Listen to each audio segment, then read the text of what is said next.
계산 없이 사랑할 수 있을지라는 말씀하셨는데 오히려 계산을 좀 해야 된다고 생각해요. 만약에 내가 너무 떨림을 느끼고 막 너무 좋다. 그게 점검이 필요한 포인트군요. 특히 남녀는 당연히 다르고 그래서 같은 마음일 거라는 기대를 아예 버리고 계산 없이 사랑할 수 있을지라는 말씀하셨는데 오히려 계산을 좀 해야 된다고 생각해요. 어떤 분을 계산해서 만나라기보다는 오히려 저는 좀 위험하거나 조심하자고 하는 분들이 뭐냐면 설레임을 찾고 feel을 찾고 이런 분들한테 조금 조심하자고 말씀을 드려요. 왜냐하면 설레임이나 feel에 대해서 얘기하시는 부분이 상담심리학에서는 무의식이라고 하거든요. 무의식이요. 네. 그래서 무의식이 뭐냐면 아까도 잠깐 박 선생님 말씀하셨지만 우리가 살아가면서 받은 상처, 슬픔 또는 스트레스, 억압, 갈등 이런 것들이 그때그때 다 해소할 수는 없잖아요, 저희가. 네, 맞아요. 그런 부분들이 우리 내면에 무의식은 없을 보니까 저희도 모르는 상태에서 침잠돼 있다고 하는 건데 저는 어릴 때 여기에 고름이 꽉 찼었던 적이 있는데 굉장히 뜨겁고 째기 전까지는 폭발하게 일고 직전이고 여기에 온 신경이 다 가 있었고 후끈후끈 아팠거든요. 그것처럼 똑같다고 봐요. 그게 무의식 같은 네네. 거군요. 그래서 제가 항상 학생들한테 부글부글 끓고 있다. 그리고 정말 안타까운 건 중요한 결정을 할 때 꼭 무의식의 이끌림에 따라서 하게 된다. 이런 말씀 좀 외람되지만 사기당하던 분들이 계속 사기당하는 사람한테 또 사기당하고 그 다음에 또 안타까운 건 이제 제가 예전에 상담할 때 청소년 남자아이인데 알코올을 가까이 하게 된 거예요. 그래서 어머님이 너무 걱정되셔서 자기가 친정아버지도 알코올 중독, 남편도 알코올 중독. 근데 아들마저 알코올 중독이 될까봐 놀래서 상담실에 오셨는데 네.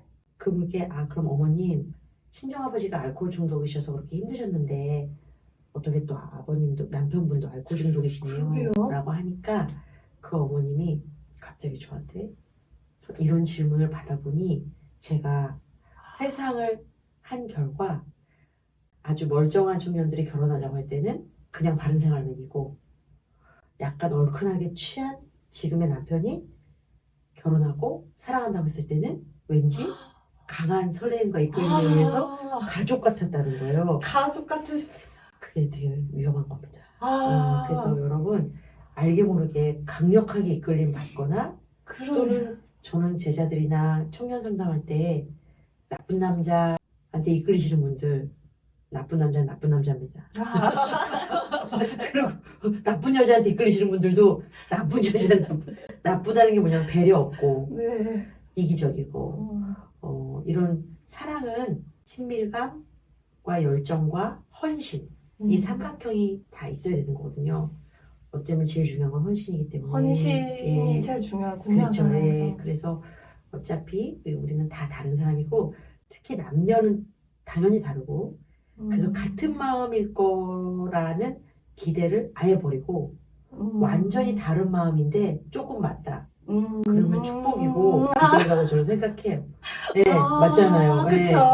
형제끼리도 안 맞아서 싸우는데. 그쵸, 가족들이랑도 안 맞아서 그럼요, 사실 쌍둥이끼리도 싸우는데. 네, 그렇죠, 맞아요. 쌍둥이끼리 싸우는데. 그래서 그러면은 계산을 해서 그렇죠. 나쁜 남자는 꼭 피하고 만약에 내가 너무 떨림을 느끼고 막 너무 좋다. 그게 점검이 필요한 포인트군요. 네. 오히려 계산을 해서 근데 보통 이제 요즘에는 나랑 완전 너무 잘 맞는 사람을 만나고 싶어 하는데 사실 그런 경우는 없다. 나랑 조금만 맞아도 그게 기적이다. 기적이다. 그게 기적인 걸 네. 알아야겠네요. 저도 네. 사실 결혼하기 전에는 그렇게 생각을 못 했던 것 같은데 그 말이 정말 맞는 것 같아요. 그럼요.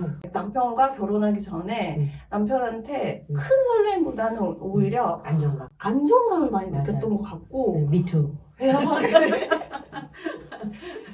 그게 결혼을 하고 나서 그 안정감이 정말 중요했다라는 걸 알게 된 것 같아요. 이런 일을 해야 되기 때문에 하나님께서 나쁜 남자보다는 안정감으로 인정해 주셔서 감사한데 안전한 분을 만나려면 안전한 공동체로 가야 된다.